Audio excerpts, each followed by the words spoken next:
Look at your dog for a second. Really look at it.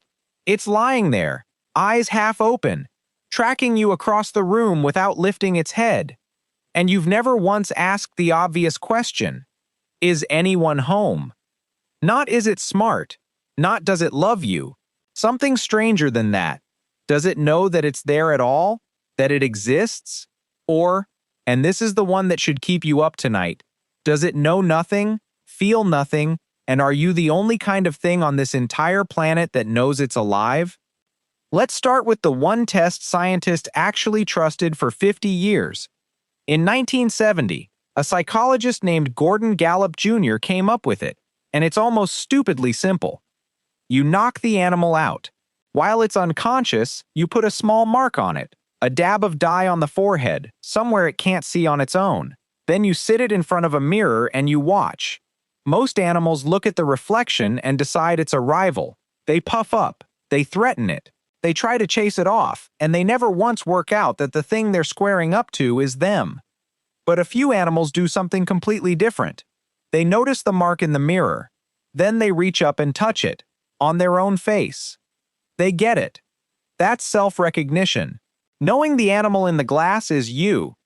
Chimps pass. Dolphins pass. Elephants pass. Dogs fail. Cats fail. Case closed, right?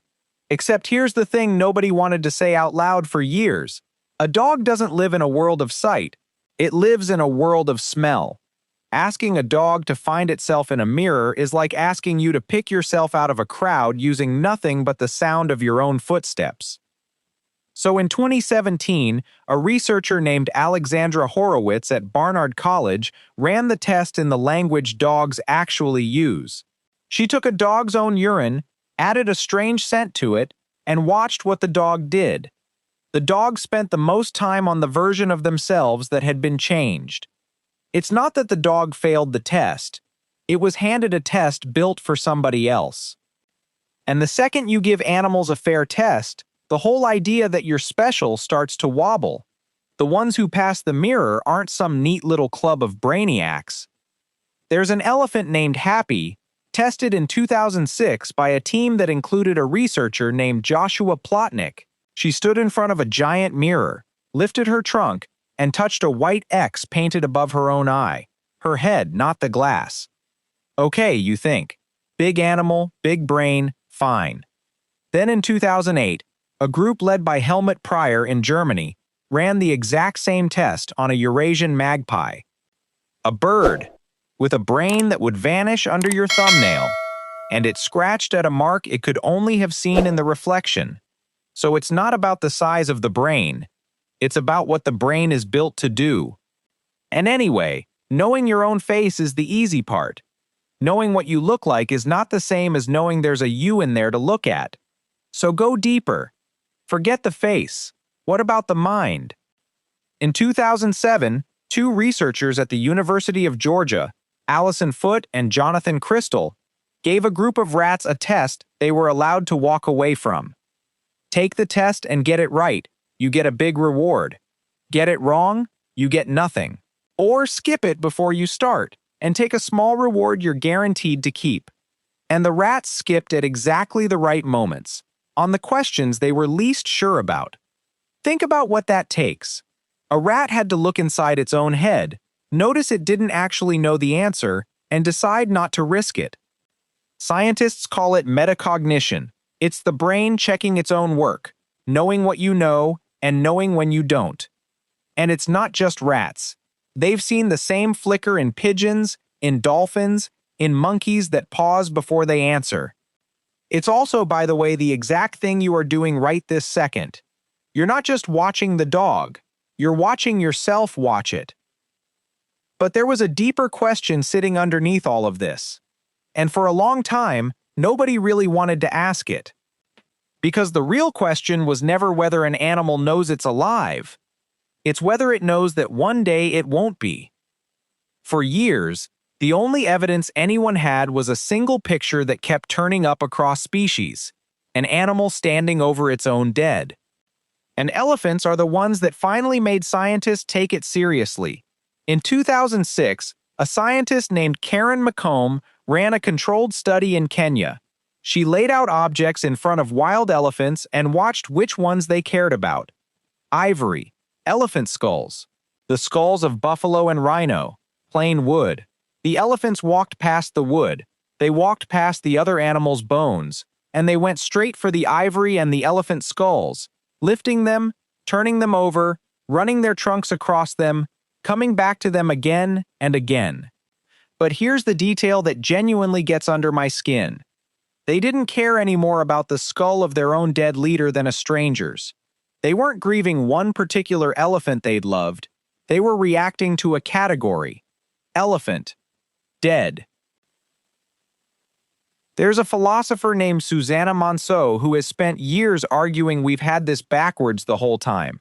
We keep waiting for animals to cry the way we cry, and we miss the colder thing happening right in front of us. To understand death, she says, you don't need a soul. You don't need a funeral. You don't even need tears. You need two things: knowing that a dead body doesn't do the things a living one does, and knowing it is never going to do them again. That's the whole concept. It doesn't work anymore, and it never will. And those two ideas are sitting inside a lot more heads out there in the dark than we ever wanted to admit. It's not grief. It's an animal quietly doing the math on the word gone.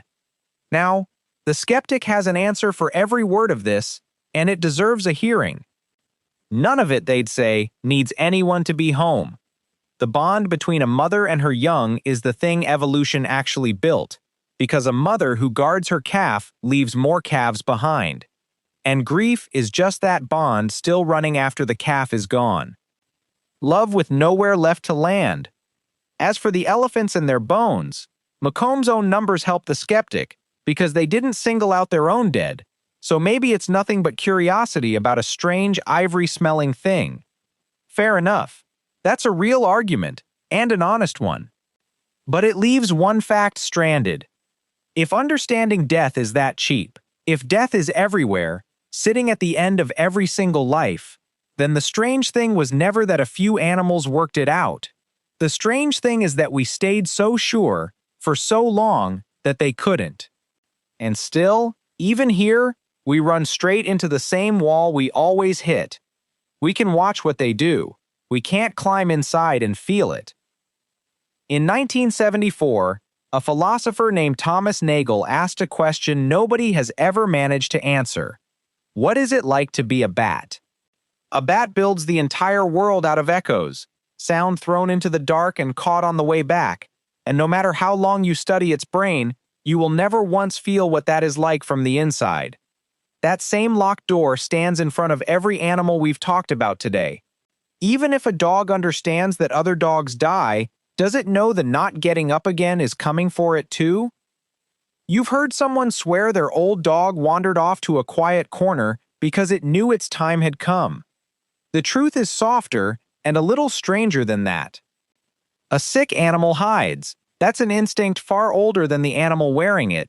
Get out of sight before something bigger notices you've gone weak. Whether it understood that the quiet corner was the last place it would ever choose, nobody can tell you. Not the vet, not the scientist, not the dog. Which brings me, finally, to a whale.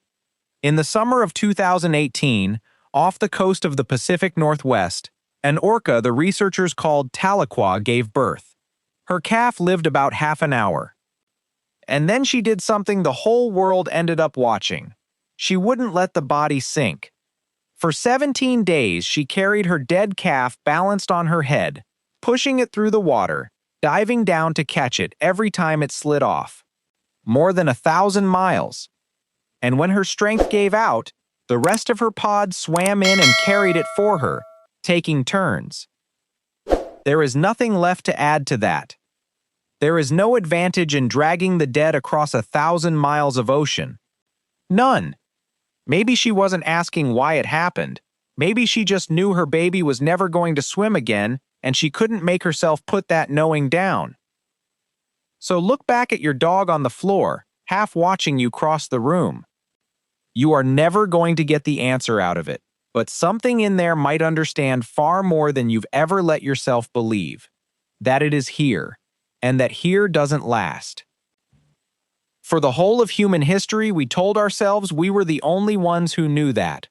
We were almost certainly wrong, and we built an awful lot on being right. You already know the animal that first made you wonder. And it's still there, watching you move.